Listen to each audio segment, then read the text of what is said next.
So hi everyone, my name is Lauren Dixon. I work for the Central Arkansas Library System as an adult programmer. Today I've got Mandi here with me, and she's going to talk a little bit about her book, Sales Tales. Mandi has 23 years of experience in leadership roles in sales, management, business, and hospitality, and they give her a unique edge and can help your company. And we've got her on today to give us some insight into sales. So hi, Mandi. Hey, thanks for having me. Absolutely. We're excited to have you here. So do you want to go ahead and just tell us a little bit about yourself? A little bit about your book? Absolutely. Well, as you know, I'm Mandi Graziano, as you can see right there. And I am originally from Cleveland, Ohio. I am a lifetime Hopeless Optimist Browns fan. We may never win, but I will still always root for them. I live in San Diego, California with my husband and my 4-year-old golden doodle, Luca. And I am a lifetime junkie of hospitality. I've been in the hospitality business in some form for the last 25 years in hotels, in sales, in operations, in events, in conferences.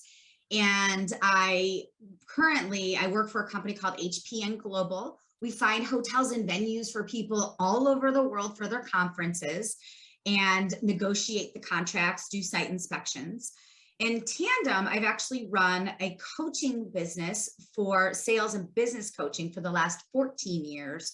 So I work with groups and people, either one-on-one or one-to-many, in a corporate or association type setting where people want to grow their business, or entrepreneurs want to start their business, or people want to grow their sales. And then I wrote a book based on all these experiences in hospitality, in coaching, in the multiple industries. And the book is called Sales Tales, the hustle, humor, and lessons from a life in sales. And it came out October 20th. It hit all the bestsellers on Amazon. So I got a #1 bestseller, #1 new release. Selling Power magazine rated it the #1 recommended book to buy for your sales teams. So I was really proud of it. When I wrote it, I honestly didn't think past what happens when you publish a book. I just thought, oh, I'll write a book and my mom will buy it, and my goal will be done. And then I'm just shocked and in awe and so lucky that it ended up taking on the life that it has taken. The book follows the sales process from the start to finish, and it's funny. And it takes stories, personal stories from my experiences as a buyer and as a salesperson. But it also takes stories from other people and other industries that I've witnessed and observed over time as well. Yeah, that is fantastic. It sounds like it's your writing, but it sounds like a great collaboration of a bunch of different fields within sales. And I think that's fantastic. So you said that you've spent 25 years in some part of sales. So what inspired you to write a book in the first place? I've always thought I was going to write a book. Somebody actually bought me a t-shirt, I don't know, 15 years ago. It says, "Be careful or you'll end up in my novel." So I thought I would write some sort of fiction book. I really did. I've been carrying journals around since I was a little girl. And in those journals have just been observations of characters. So my assumption was that I would embellish some of the characters and create some sort of story. And then I sat down, I hired a writing coach. And when I sat down with her name's Danielle Baldwin, she's amazing. And when I sat with her, she said, she had me doing these morning pages, which was 3 pages double spaced every day. Mm-hmm. And at the end of a couple weeks, she said, can you write about business? And I was like, sure, I guess. But I didn't really want to write about business because I was living that all day long. Right. Writing for me has always been an escape and something I loved and something I wanted to do. So she said, when you write about business, it's far more interesting. It's more fun. I like reading it. And I said, sure, I'll give it a shot. And so an accidental business book was born. But my one disclaimer was I will write a business book if it can be funny and relatable to people that aren't in business. And so the inspiration really came from my journals and me just writing my whole life. And then the actual sales book came from the work that I had done with Danielle, my writing coach. Mm-hmm. So with 3 pages a day, did you say morning journal? Morning pages. Yeah. Morning pages. Did you find yourself writing about business and sales more often than not, or was it just a free topic?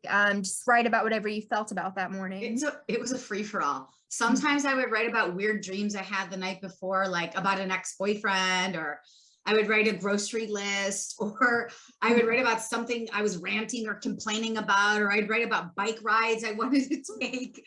And then other times, you know, once you get into that creative space, then you sort of hearken back to things that were just sitting latent in your mind and you forgot about, right? Mm-hmm. So when I did the outline for the book and I decided it was going to be chapters of stories, then I just laid out the chat, you know, they eventually became chapters, but what they were A, B, and C stories. And the A stories actually ended up all hitting the book and making the chapters. Mm-hmm. And then I already had so many of them written, right? They were all literally in my journals, but the morning pages brought out more memories. Like Mm-hmm. I had forgotten that my first sales mentor was an exotic dancer. I had loved her. I thought she was amazing. We worked at a fitness center together. I had stumbled onto the fact that that was her side gig accidentally. And it's a really interesting story about how she was such a professional. She was awesome, but she didn't negotiate enough of a salary for herself. And I was actually making more money than her. She was my manager and I was making more money as a 19-year-old kid. And she had bills to pay. So she took on, you know, she'd always been athletic. She'd always been a gymnast and a dancer and a weightlifter. So she took on this job. And I had forgotten how impactful the lessons were that she gave me. And I had forgotten some of the nuances, like the really silly, funny nuances of an observant, like 18 and 19-year-old. So the morning pages really kind of helped me dip deeper into some of the wacky stories that I had lived through that I forgot about. Mm-hmm. So with your writing process, what advice would you give to somebody who's looking to write a book, whether it be fiction or nonfiction, you know, about their life, about sales, just anything? What advice would you give to them working on their first book? I mean, if you think you've got a book in you, or if you just like to write it all, just start writing. Either try that exercise of morning pages, or write an outline, or keep a journal on your phone, or just start. And give it some life, because if you just give it a little bit of life, it will take on a life of its own. I don't think this book, you know, I picked this book. I think this book picked me. There were times where I would be in spin class and I was feeling this like urge of, you know, Mandi, write the book, write the book, write the book. And it eventually suffocated me. Like I felt it in my throat. It suffocated me to where I didn't have a choice. I had to write it. And every little morning page I wrote, or every little journal entry, or every little outline, I just gave it a little more life. So if you think you want to do it, just do it. And it doesn't have to be an Amazon bestseller or New York Times bestseller. It doesn't have to go that far. Like you can just write a book. I have my publisher, her son, who is 10, I believe, 10 or 12, and his friend wanted to write a book. They had a story they wanted to tell about a dragon, and the friend was an illustrator, and they wrote this cute little book. And it's, I think, 40 pages, and she helped them publish it. And it's on Amazon, and I bought it from my niece. So it doesn't have to be some big deal. Just write, just sit down and do it. Mm-hmm. So with finding, you mentioned that you have a publisher. How do you recommend people go about finding a publisher? Because I find other people that are looking to writing books, they talk about it's easy to write the book or easy to write the book, but it's hard to find a publisher. Yeah, good for them. Go about that. Yeah, the publisher process was weird. I mean, I had other friends that had published books and they went a bunch of different routes, but I went through the inquiry where you send inquiries and you're looking for literary agents. And then I did the inquiries where you're looking for publishers. And I probably sent out, I don't know, like 75 pitches or something just to see what stuck. And then finally, I got connected through a friend of a friend to a publisher here in San Diego. And they focus on publishing women, mostly women with a story, nonfiction books. So it really worked out perfect for me for what I was doing. And it's their Merak Publishing. I'm so happy I picked them. They were absolutely amazing. But, I think a lot of times people are like, oh, I just want to get published. And they kind of look at it from the lens of, I hope you pick me. But I really looked at it as a lens from, this was a baby that I had been birthing for 3 years. And I didn't want to deliver it to somebody that didn't understand like what a big deal this was for me. So I really looked at the publishing investigation phase as, what do you have? What do I have? How can we be long-term collaborators? And do we have the right chemistry together? So I didn't look at it from a dollars and cents standpoint. I didn't look at it from hey, will you pick me? Because I think, especially in life or sales, like coming at it from a desperation standpoint, it's just never a good way to make a decision. So I really was just looking for the right match, and I found the best match. I feel really lucky about that. Right. So say if somebody is going through the publisher process, you said you sent about 75 pitches out. How did you keep yourself from getting discouraged during that process? I know you said you were looking for the one that would really be hands-on with your project and be the best that they could for you. But what if somebody's not having that same experience and they're getting rejection after rejection? How do you recommend that they stay motivated in that process? I mean, I think you just have to keep your eye on the prize. You know, if this is something that you want to do, you just have to remember this doesn't happen in one huge step. There's so many little baby steps that you have to take to actually get to the big end goal. And I was just really focused on those little chunks of goals, you know, like I was focused on, okay, today I'm going to write the outline. And then in a couple weeks, I'm going to fine tune the stories within the outline. And then a couple weeks from then, I'm going to go back and reread everything and tighten everything up. And then a couple weeks from then, I'm going to move some of the stories around so the order is a little more cohesive. So I just really focused on one thing at a time. And then at the end, then it was a big goal accomplished. But if I were to have looked at it as like a big, huge thing, I probably would have quit 13 times. Right. So breaking it up into steps is your best recommendation. That makes it take smaller bites instead of just trying to take on the entire thing at once. That makes a lot of sense. So it makes a lot of sense. Somebody called this, I was in a Clubhouse. Are you on Clubhouse at all? I am not, no. So I was recently in a Clubhouse room and somebody was talking about, I don't know if they made up the word, but I love this word. They said it was periodization. And the act of periodization is carving up a big goal into smaller digestible chunks. So you're basically creating more urgency for yourself. If you give yourself less time to do something, you're creating more urgency to get it done. So I like that periodization idea. I like that concept. Yeah, that makes a lot of sense. And like you said, I think it would help people stay motivated. You know, you can be easy to get discouraged if you're just looking at the project as one big thing, but you say, you know, one week I'm going to try to get this done. And the next week I'm going to try to get this done. And I think that makes sense. I agree. Yeah. So with your life in sales, you said you got, once again, 25 years. What made you want to get into it in the first place? I did not want to get into sales. I actually, this is in the book. I lied about my first sales job because I always thought that salespeople were scam artists, or, you know, you have the used car sales mentality. And so when I got my first sales job, I worked for a printing company, and I was, my business card said account manager. I actually have the business cards on my bulletin board because I wanted to remember how embarrassed I was to say I was in sales.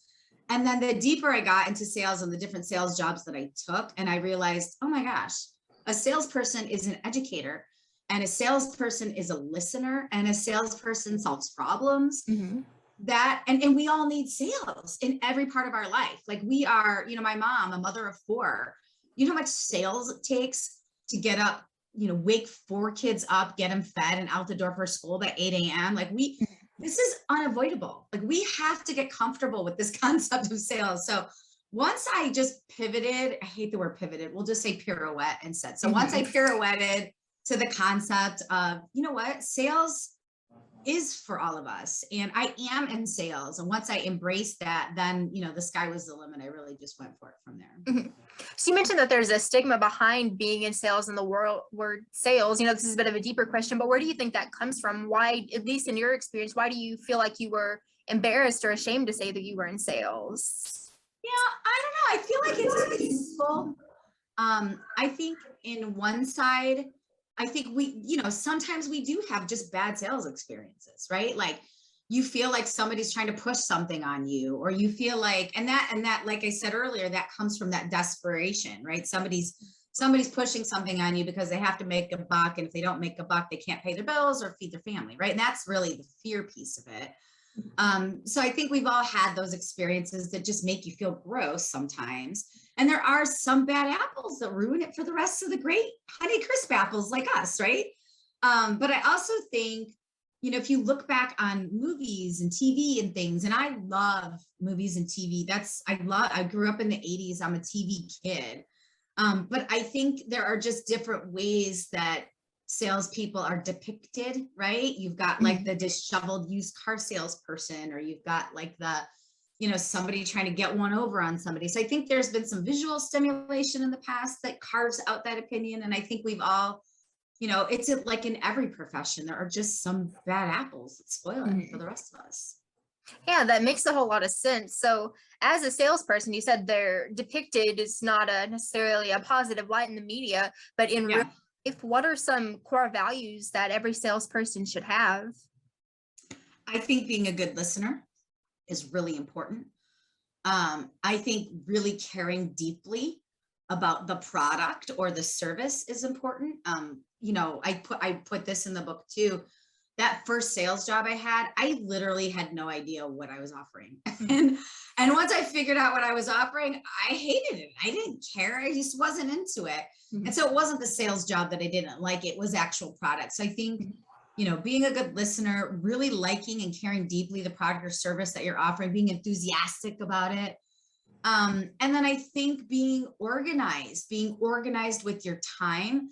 Some of the businesses that I coach, or the people that I coach, or the salespeople I've experienced over time, they could be excellent salespeople, but they are so disorganized. And I think if you're trying to deliver a high level concept to somebody, you have to deliver it in an organized way that people can grasp onto it. And if you aren't an organized thinker, or if you aren't a physically organized person, I think your sales delivery is very jumbled. And I think people feel that. I think, you know, I don't know if you've ever been in a situation where you feel somebody's selling something to you or explaining something to you, and you're just like, what? Huh? Like you're just confused by their offering. And I think that's somebody who's just not taking the time to make the list before they get into that call, or they get into that sale of, you know, what do I have? What do they want? How can I solve their problem? I mean, doing something like that takes 10 minutes. So I think being organized with the process is important. And I think managing your time is so critical to be a good salesperson. Do you have any recommendations as to how people can get better organized? You mentioned making that list and trying to manage your time better, but did you ever find yourself in situations where you just could not find the time to be organized? And how did you go about trying to mitigate that and get better about organizing your things? I mean, sometimes it's just an S show. I mean, sometimes you are just not organized, you know, like you try as hard as you can, and it's just, you know, it's not 100% of the time you're organized. But I think if you go in with the intention to be as organized as possible, that's good. Most people don't even have that intention. They're just like throwing things around and hoping for the best.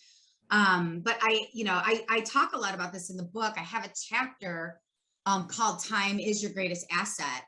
And, I'll give an example. You know, I was diagnosed with severe anxiety disorder in 2015. Apparently I had it my whole life, but I didn't know. And my symptoms are physical.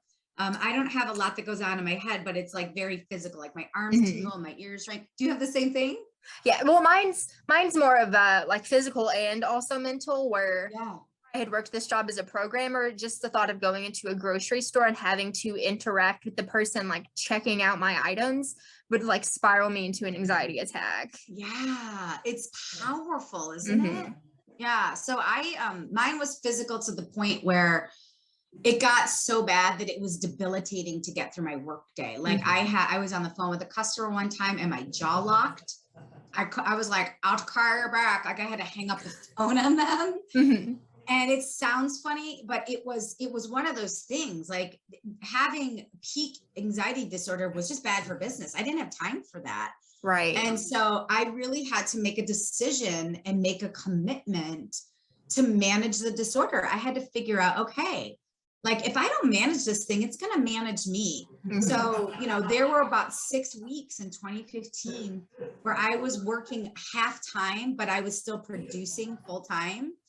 And I had to be so thoughtful about how I managed my time. I had to carve things out in buckets, and those little buckets of time I had to be laser focused. And, you know, in between, I was going to anxiety appointments. I was doing physical things to work out the anxiety. I was seeing doctors all the time just to kind of figure out what had happened.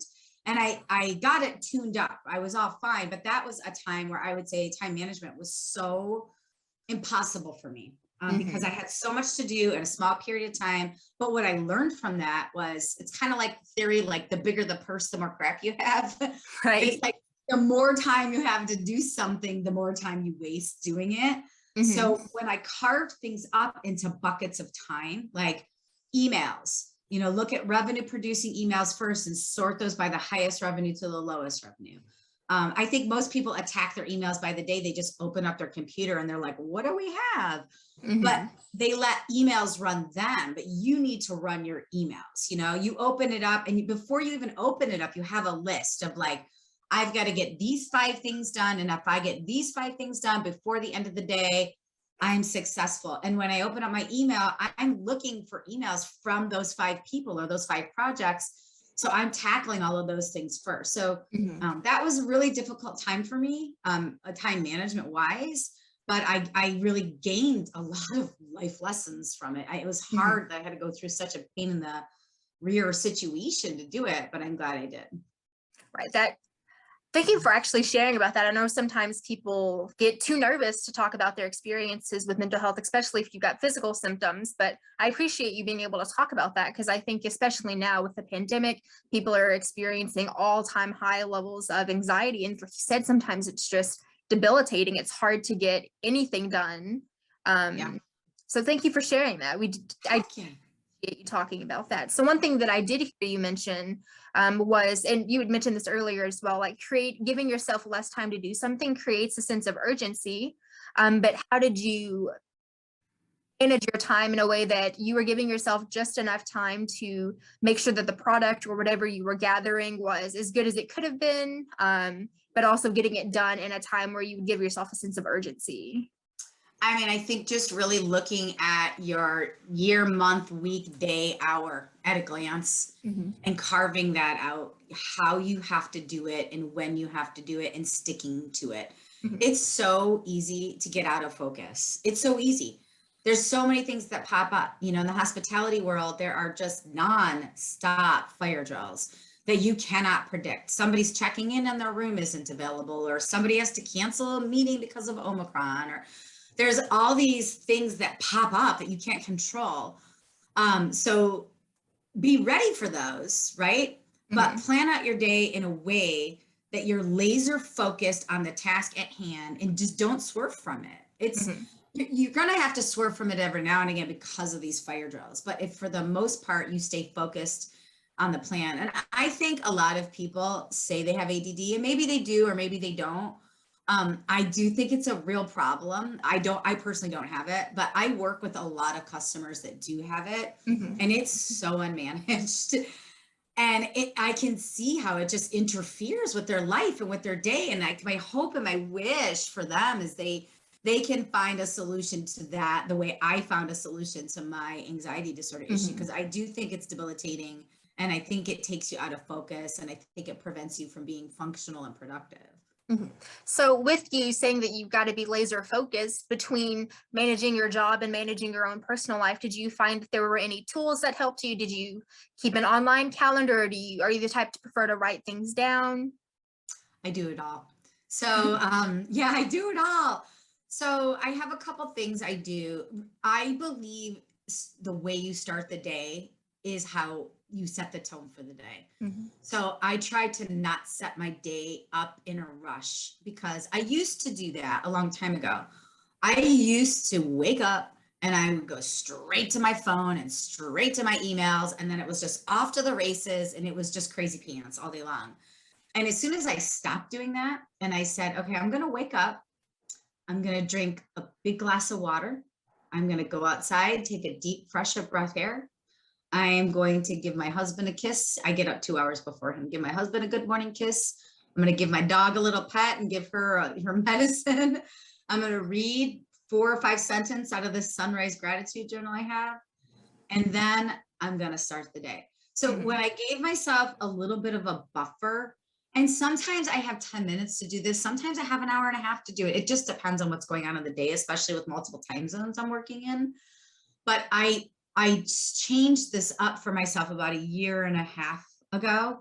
And what a difference. I think the way you start the day is so important, and how you set the tone for your day. That's one thing. And I believe in lists. I mean, I'm looking at lists right here. I have lists of things I write down throughout the day. I use notes in my phone. I am looking at, I'm a part of this program called Build Your Life Resume, where they have this thing called the Big A calendar, and it's just 365 days, and it's color coded between work stuff, personal stuff, stuff I want to do, stuff I have to do. So I believe in planning out as much as you can, so so you keep yourself intact. Yeah, so talking about slowly waking yourself up for the day, that is something that I acknowledge that I should probably start doing. Are you an early riser? I am. I'm most productive like in the morning when it's dark outside. Like I crash after 3 o'clock. I can still do the things I need to do, but what I learned through the writing process was my writing is like scrambled eggs at the end of the day. Like my brain is toast. So I'm not a good nighttime evening writer. I learned that some of my most creative endeavors are way better in the morning when I'm in the groove.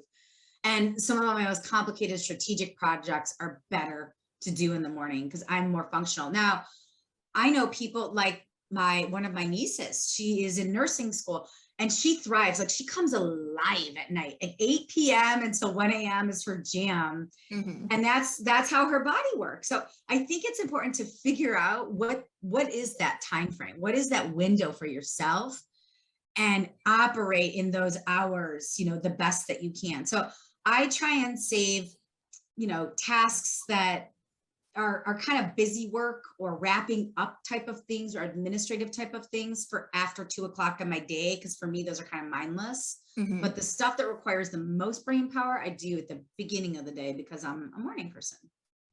Yeah. So, you mentioned that you kind of run your own side business coaching now. Did that idea come to you during one of your mornings? No, that was also an accident. I've been so lucky to have all these serendipitous accidents in my whole life. I had a client approach me 15 years ago and say, and this is when I worked on the hotel side, when I was in the sales teams for conferences on the hotel side. I had a client approach me and say, hey, Mandi, my partner and I want to grow our business. Could you coach us? And I was like, sure, I'll figure it out. And then we met at my kitchen table and we developed some strategies to grow their business, to streamline some of their vendor contracts, and to add another revenue line. And we did. And so a coaching business was born. I fine-tuned that over the years, but that was just something that I did. When you work on the hotel side, it's a very, 7A to 6P type job. And a lot of times it's in the evenings as well, because you're entertaining customers or you're traveling. So I really only had weekends that I could do that. So I just did it for a little bit of time, for a couple customers. And then starting in 2010, when I came to the HPN side of things, where I was a broker now for meetings, and I could work as much or as little as I want, and I had a lot more freedom with my time. Then I started taking on different types of customers, and I, started balancing out, okay, this is coaching time or a coaching day. This is book time or a book day. This is HPN conference time or conference day. Now, again, sometimes that all gets jumbled together, but I always go in with a plan in mind and hopefully stick to it as much as I can. So what motivated you to go into coaching? You could have made, whenever those people approach you with their business, you could have made that a one and done. So what motivated you to continue working with clients to help them grow their business? I loved helping them. And I was successful at it. I was like, oh, you can see the numbers. Like these people are like, I'm coming up with ideas. They're listening to what I'm doing, and then they're seeing results. I mean, how does that get any more gratifying? It was awesome. Yeah. So I really like that. And I come from a long line of coaches. I was a cheerleading coach when I was growing up. My mom was a cheerleading coach. My dad was the soccer coach. He coached all the boys that were my age growing up. So being a boy crazy, like preteen and teenager, we had all the boys at our house all the time. So, I've witnessed coaching my whole life as well through my parents. My older sister was a coach. So I feel like the coaching piece is sort of in my blood. Right. But, when you make a recommendation and somebody's paying for you that recommendation, and then you see the results, and then you help somebody with another type of a plan, and then you see the results. I mean, that's just addicting. It's just exciting. Right. Yes, it's very nice to hear that you kind of got into coaching just because you wanted to help. And I think a lot of times people gain the experience that you have, but then they just kind of keep it to themselves. And so I think it was very kind of you to be willing to help other people. Heck yeah. I was just talking to a friend about this the other day. It's like, we all have so much knowledge in each endeavor we have in our life. Like, why not share it? And if you happen to be able to get paid for it, even better. But, there are so many of us that are experts in some area. Like you, I can tell, are an expert in doing these webinars. Like the way you did our briefing call, the way you set this up, the way you managed the 15 minutes before, that's an expertise a lot of people don't have. I don't have that. I mean, I'm a great guest, but I've never set this up before.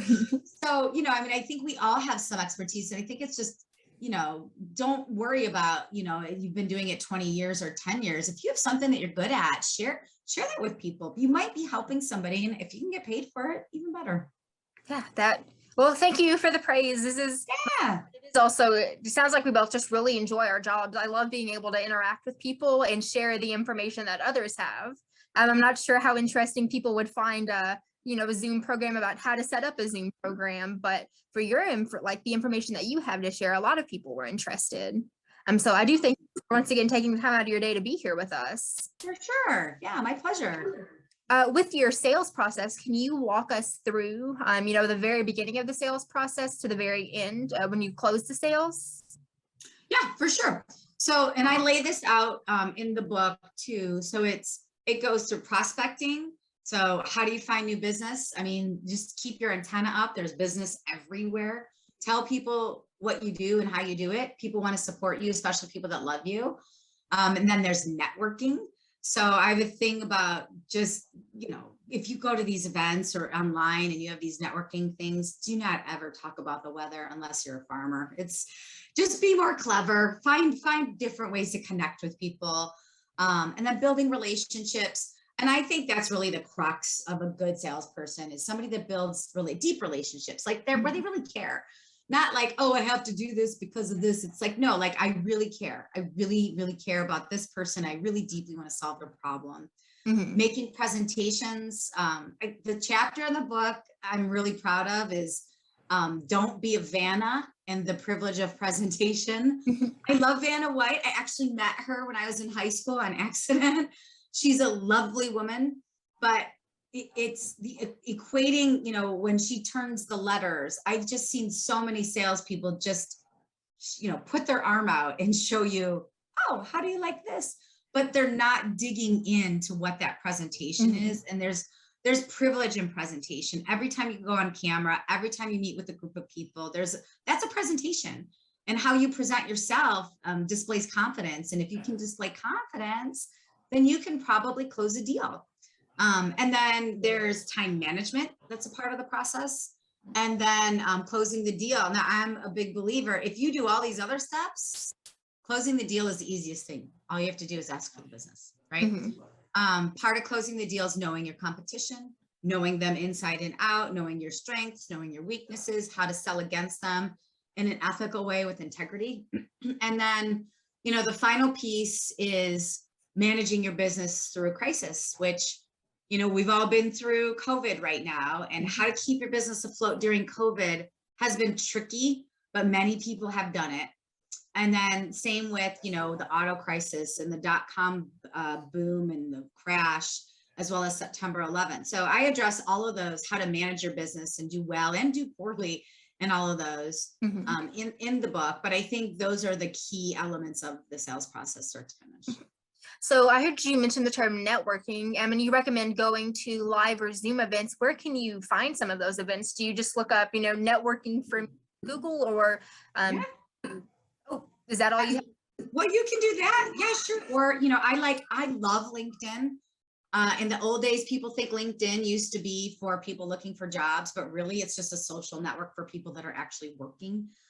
So LinkedIn is more active. There are more people there now than ever before. So join groups on LinkedIn, join groups on Facebook, Instagram, TikTok. I really believe social media can lead you to meet people. Clubhouse is awesome. Is that You an can, app? it's an app. Yeah, it's an app for your phone, but it's an audio app. So you don't have to be all pretty, and there's no trolls on it. So it's not like, some of these social media platforms where people are being mean to each other, and the more sensational, the better. It's truly just a collection of people that are interested in a certain topic. And you can actually put your search field in the topic. It might say like network with graphic designers or network with hairdressers or whatever that is. And you're just all of a sudden in a room and you're talking with people about stuff they care about. So there's a lot of virtual ways to network, and then in person within your industry. If there is a trade organization within your industry, go to it. You have a chamber of commerce meeting, go to it. There's just women networking events. San Diego has a San Diego Women's Week coming up in March that I'm attending. I've never been to before. Just find things you're interested in and find the organizations that are doing events and go to one. You may not like all of them. You should give it a shot. Give them a try. So would you say that, the term is like showing up is the most important thing? Would you say that rings true also with networking? Yes, for sure. Just be there, be visible, be in the space. Nice. So it does look like we have a question in the chat. So somebody was asking, you had mentioned your first ever sales manager that you knew. What were some of the best traits that they had, and what's some information that they passed along to you? Because you had mentioned you did your daily writing and you remembered some of their stories. So can you share some of that with us?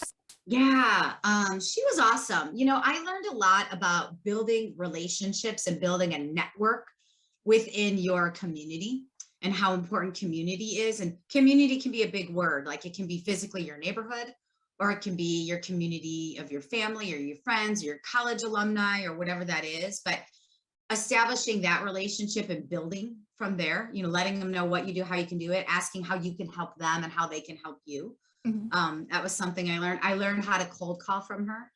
I learned how to not be afraid of making a cold call, and every no is one step closer to a yes. I think cold calling is a fine art that people have somehow lost. And a lot of people can pick up the phone, but they're just petrified and it's understandable. But she really taught me how to not be afraid of it and how to dig into it. And I really learned just from watching her struggle. I learned how to, if I go into a job, anytime I had a job after that, I was pretty adamant about how I was going to negotiate my salary for myself, because I never wanted to not be able to pay the bills and have this great job. So, really understanding what you need, what that financial situation looks like, what, is it a signing bonus that you ask for? If somebody can't give you more money, can you ask for a signing bonus? If somebody can't give you this, can you ask for a couple more weeks on vacation? There's just always creative ways to get what you need for yourself. Right. I think that's the negotiation skills. Definitely, I think in sales will come in play for pretty much any field, not even just sales, the negotiation tactics for determining salary pay. I think that you bring up a great point in that everybody who's going to work a job in any field needs to know how to do that. And so you said that was content that's contained within your book as well? Yes, it's all in my book. I mean, I'm negotiating with my husband right now about like how we're going to handle a renovation. Like you're negotiating something in all parts of your life, right? So, right. Having that skill, you don't have to be an expert at it, but having that in some way is very important. Nice. So how would you recommend people go about negotiating? Maybe not even just a salary, but say somebody's come up with an issue with somebody and they want to negotiate a better deal from themselves. Are there any general steps that somebody should take to go about that? I think knowledge is power. I think knowing things about the person personally you're negotiating with, and the entity that you're negotiating with, know what their strengths and weaknesses are. And before you go into a negotiation, make a list for yourself. Like, what are your must-haves? What are your nice-to-haves? What can you live with that. And what are you willing to trade? I call them bargaining chips. And go, just make a list. It's going back to being organized. Make a list when you're going into a negotiation and have your little cheat sheet next to you. So if it's something over the phone, you're ready for it. Most negotiations a lot of times happen over emails or over the telephone without a visual. So just be prepared. What will you accept? What will you not accept? What are your breaking points? What are your walk away points? And then just know deeply who you're working with. Sometimes you don't always have that ability, but the internet is a beautiful thing to help you figure that out. Mm-hmm. So it looks like we've got one more question in the chat so far, and somebody's asking, what is your most and least favorite part of the sales process, and also about writing your book? My most and least favorite part of the sales process. Let's see. My most favorite, I like solving problems. I love hearing no, because I'm like, that's just a suggestion. Like, we'll get you there. But then sometimes no, when to cut and walk away, right? So I think that's harder for people. And when you hear no so much, and you kind of border the line of like, okay, this isn't going to work for you. Let's just stop and move away. So that's my favorite part is, knowing when to do that, and, actually working through that. And least favorite, sometimes clients can just be jerks, honestly. Like, sometimes clients, they don't read, they steal your time. They're kind of tricky. I actually talk about this in the book, actually in the time management section of the book, like knowing when to fire a client. That was a really hard lesson for me. I've gotten really good at it over the last 5 years or so, but I would say like the previous 18 years or so, that was always a complicated thing. So I that's my least favorite, is sometimes, not all clients, but some clients can just be just not cool. Right. And then one more person asked, what is the most creative way you've ever closed a deal? So whether that's in your coaching business, or I'm elaborating on this person's question, whether that's in your personal coaching business or working for your other company. Gosh, I mean, there's a ton of actually creative examples in the book, in the Don't Be a Van on the Privilege of Presentation section. I'm going to actually give an example of something that happened to me when I was a buyer and how they closed me. And it was it was a hotel, and they were so creative. And the product that I was helping my client with was a barbecue product. And so I had to go do a site inspection at the hotel for my client, because they couldn't make it. And they said, Mandi, just go do the site inspection. Let us know what you think, and we'll make a decision based off your opinion. So I got to the hotel, and the hotel just did so many awesome things that were creative and specific and meaningful. So I got to the hotel, and my client's logo, and it was 11 p.m. at night. The client's logo was just right there as soon as I arrived, even though it was 11 o'clock at night. I got to my guest room. Then my company logos were on the pillowcases inside the sleeping room. Then they had pictures of my husband and my dog in there, because it was like, you travel so much. Here's your family with you. I thought that was super meaningful. And I think they had known from watching me on social media, this was like my 10th trip in 14 days or something crazy like that. And then the next morning, they set up this elaborate site inspection that probably didn't cost them much, but it was so meaningful because they were clever about it.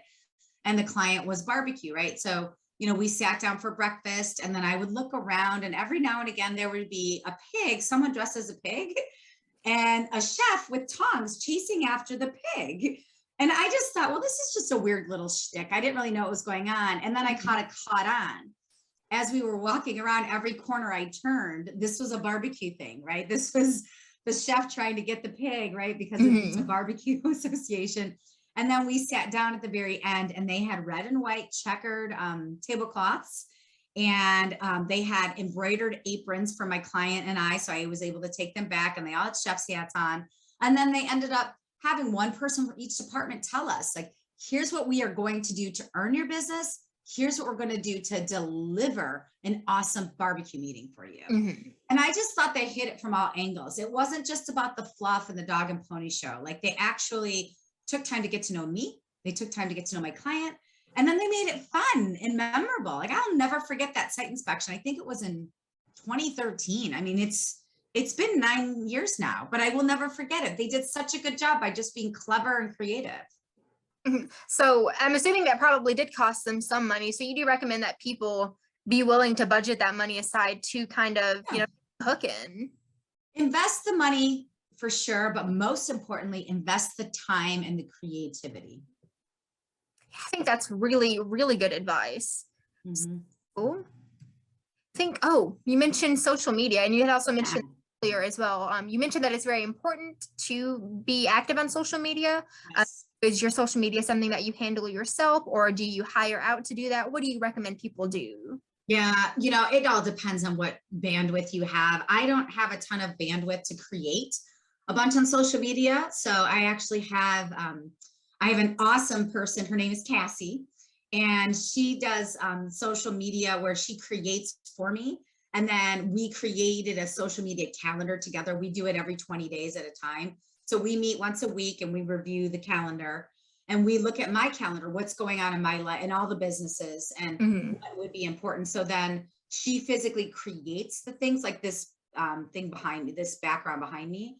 And then I post and and do all the hashtags. So, but everybody has a different philosophy. I don't like to post the same things on each channel. I think LinkedIn people want to see something different than what Facebook people want. And I think Instagram and TikTok, I think everybody's different. But I will say right now, the big thing in social media is videos. So post your videos on LinkedIn. Nobody's doing videos on LinkedIn. Do that. Post your videos on Reels. Do your videos if you're on Twitter. I'm on Twitter a little bit, but I don't have a big following at all. It's just there's too much shouting on there. It makes me sad sometimes. But I believe in like posting videos a lot right now and engaging. It's not always about just shouting at people. It's about engaging in the conversation. So I actually carve out an hour a week to actually go on different channels and engage with the comments, because that's how I learn. Like, I learn new people and new things and new trends and what's happening in the world around me and all the different industries through the comments as well. I think videos are king right now. And then I carve out an hour a week to go into the comments and, of social media, of all the different channels to participate. I learn a lot from what people are talking about. And then I want to have genuine connected conversations with people that way too. So you feel that it's important to stay active within social media and communicating with people instead of just trying to do your own thing? Yes. Like, people don't want to be shouted at. There are some times where you have to announce, like, big announcement, of course. But people want to engage. They want to know you. I want to know all the different things. Like, I want to know about your cat that was angry, and I want to know, you want to know each other. It's more about connecting with people than it is about shouting at people or shouting with. I think you bring up a lot of great points, and it does look like we are getting close to end. So if anybody has any other questions, feel free to go ahead and pop them in the chat. All right, it looks like somebody is typing. We'll give them one more moment. Super cool. And I put my Instagram and TikTok up here. If anybody wants to follow, I'll follow back. I do respond to DMs, but I'm also on LinkedIn and Facebook and stuff as well. So I welcome anybody to participate. And I'm the one that answers all my messages and comments. It's me. So you're getting me. There's no one else doing that.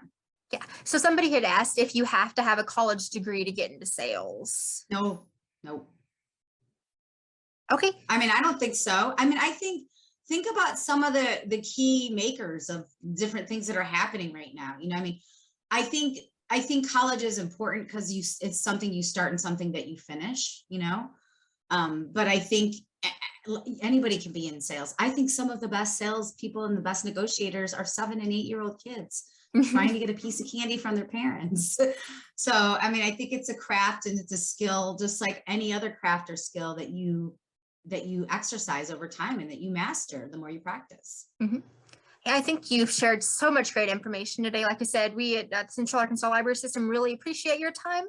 It doesn't look like there are any other questions in the chat, but like Mandi said, guys, you can see all of her Instagram, TikTok, and website in the back.